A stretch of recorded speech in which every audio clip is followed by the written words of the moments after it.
Democracy volunteers came to the Rock to observe the referendum process and to provide feedback based on their findings. One team was deployed to the Rock in the week leading up to the referendum, and on the day itself, 4 observers attended all the polling stations and were present at the verification and counting processes at the end of the day.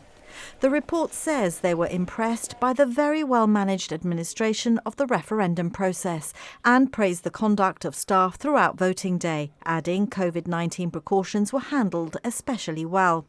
The electronic voter identification system used for the first time in this referendum was also noted to have worked well.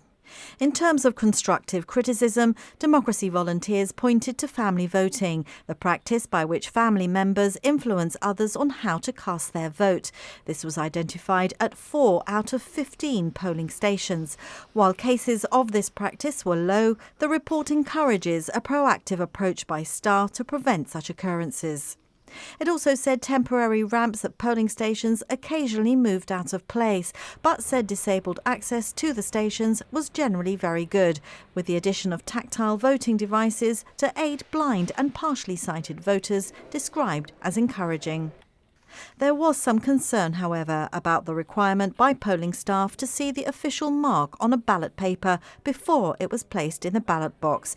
This, it says, is a potential infringement of the secret ballot, as the mark was on the inside of the ballot paper, meaning the voter's voting preference would have been visible. Of the voting registration process, the report concludes that with 2 registers, one specifically for the referendum and an electoral one, there was the potential for some new voters to be excluded, and it recommends that voters are made aware clearly and in writing which register they're enrolling on prior to any future vote.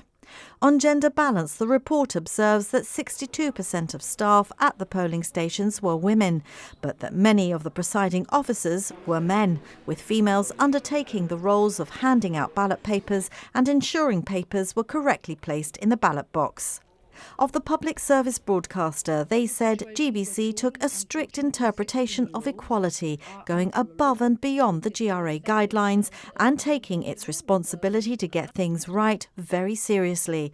It notes GBC's efforts to time news items on both campaigns down to the second, with discussion programmes carefully plotted out to ensure impartiality. In conclusion, the report says it's very impressed with the referendum administrator, Paul Martinez, noting he ran an exemplary referendum administration along staff who were well trained. It also says it's pleased to see some of the organisation's previous recommendations have been adopted, adding this should be commended.